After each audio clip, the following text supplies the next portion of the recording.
భారత్ యువ రక్తంతో వెలిగిపోతున్న మాట వాస్తవమే అయినా అది ఉపయోగం లేకుండా పోతే అందులో అర్థమే ఉంటుంది.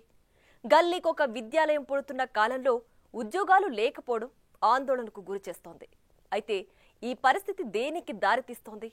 యువతలో విద్యకు నైపుణ్యానికి గ్యాప్ తొలగించడానికి ఎలాంటి చర్యలు తీసుకోవాలి?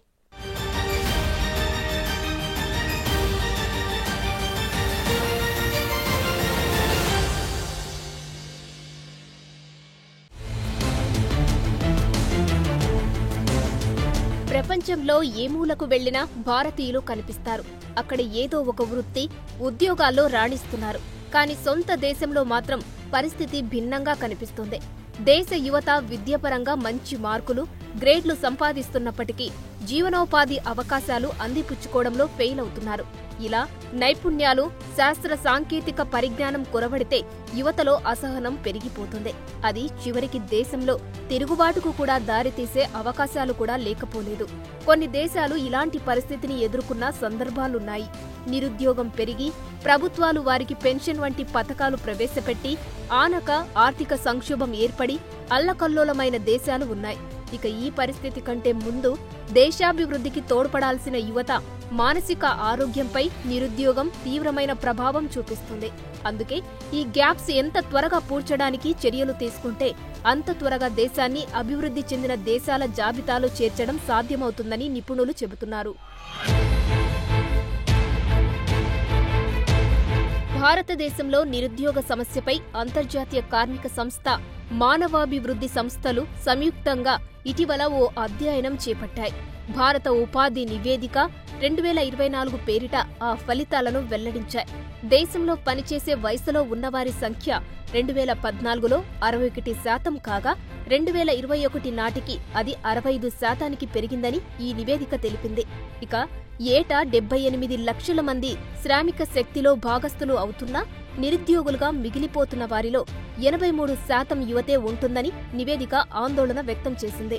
ఇక దేశంలో ఎక్కువ ఉద్యోగాలు అసంఘటిత రంగంలోనే లభిస్తున్నాయని, చాలా మంది చిరు వ్యాపారాలతో స్వయం ఉపాధి పొందుతున్నవారు చిన్నపాటి ఉద్యోగాలు చేస్తున్నవారేనని నివేదిక తెలిపింది. ఇక గిగ్ వర్కర్లు వంటి వారు దీని పరిధిలోకే వస్తారు. అయితే గతేడాది 90% పైచిలుకు ఉద్యోగాలు అసంఘటిత రంగంలోనే లభించాయని, కానీ ఈ రంగంలో పనిచేసే వారికి కనీస వేతనాలు దక్కట్లేదు, జీవనోపాధికైనా భద్రత ఉండట్లేదని అధ్యయనం వెల్లడించింది. దేశంలో మొత్తం ఉద్యోగితలో సంఘటిత రంగం వాటా 9%. అందులో 42% ఉద్యోగాలు అసంఘటిత రంగ స్వభావాన్ని కలిగినవే ఉంటున్నాయి. ఆర్థిక సంస్కరణల మూలంగా ఒప్పంద ఉద్యోగ వ్యవస్థ విస్తరిస్తుండటంతో ఉపాధి అవకాశాలు తగ్గిపోతున్నాయి. ఇక అందుబాటులోకి వస్తున్న ప్రతి 100 ఉద్యోగాల్లో కేవలం 2 మాత్రమే ప్రభుత్వ రంగంలో ఉంటున్నాయని ఉపాధి నివేదిక విశ్లేషించింది. ఎన్నికల వేళ ఉద్యోగాల భర్తీకి హామీలు గుప్పిస్తున్న పార్టీలు తీరా అధికారంలోకి వచ్చిన తర్వాత వాటిని నెరవేర్చడం లేదు. దాంతో అనేక మంది విద్యావంతులు నిరుద్యోగులుగానే మిగిలిపోతున్నారని నివేదిక పేర్కొంది. కాబట్టి సంఘటిత రంగంలో పెద్ద ఎత్తున ఉద్యోగాలను భర్తీ చేయాల్సిన అవసరాన్ని నివేదిక గుర్తు చేసింది. ఇక దేశంలో ఉపాధి అవకాశాలు కొరవడడానికి ప్రధాన కారణం నాణ్యత లేని చదువులేనని ఎప్పటి నుండో నిపుణులు హెచ్చరిస్తున్నారు. 2022 నాటికి దేశ యువతలో 15.62% వివిధ వృత్తి విద్యలను అభ్యాసించారు. కానీ వారిలో సుమారు 4% సంబంధిత వృత్తుల్లో ఉద్యోగాలకు అవసరమైన నైపుణ్యాలను సాధించారు. దాంతో ఉద్యోగాలు లభించక చాలా మంది ఏదో ఒక పని చేసుకుంటూ ఉన్నారు. దీనివల్ల దేశంలో తయారీ రంగం కల్పించే ఉపాధి వాటా 12.14% దగ్గరే నిలిచిపోయింది. ఇప్పుడిక దీన్ని పెంచుకోవలసిన అవసరాన్ని నివేదికలు నొక్కి చెప్పాయి.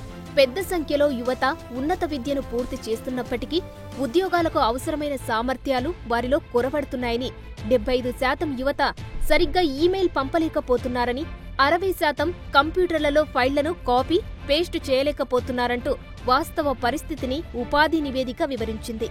నైపుణ్యం అవసరమైన ఉద్యోగాలకు అసలు అభ్యర్థులే దొరకడం లేదని పరిశ్రమలు చెబుతున్నాయి. దేశంలో యువతకు ఉత్పత్తి రంగంలో ఎక్కువ అవకాశాలను కల్పించాల్సిన అవసరాన్ని నివేదికలు గుర్తు చేస్తున్నాయి. దీనికోసం విద్యా వ్యవస్థలో వొకేషనల్ శిక్షణను అభివృద్ధి పరచాలి. శాస్త్ర సాంకేతిక పరిజ్ఞానం అందుబాటులోకి తేవాలి.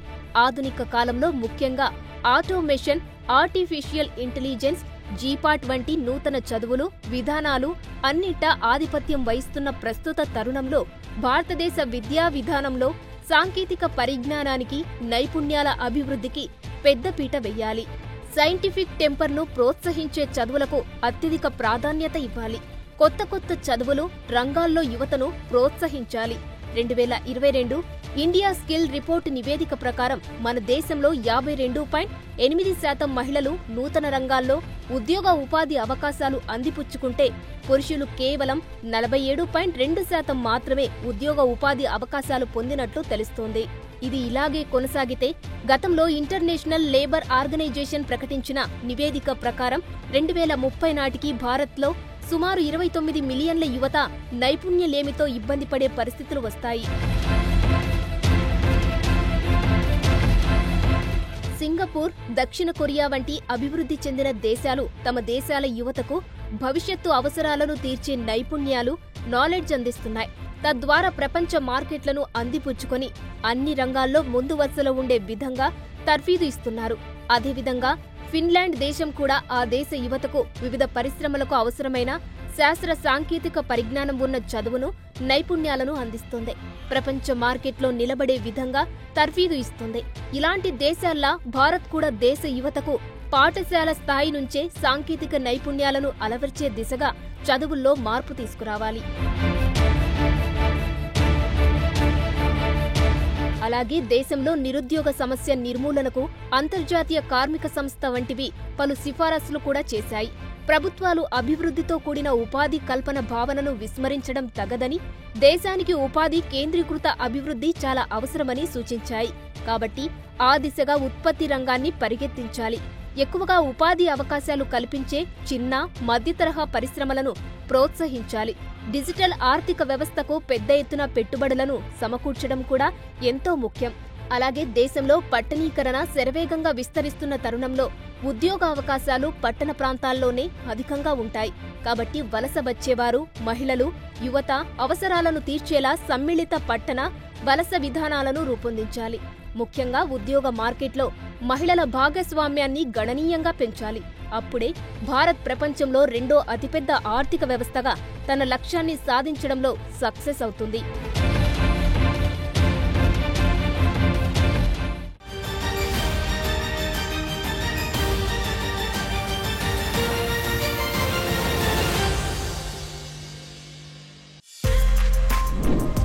For more videos like this, subscribe Big TV channel.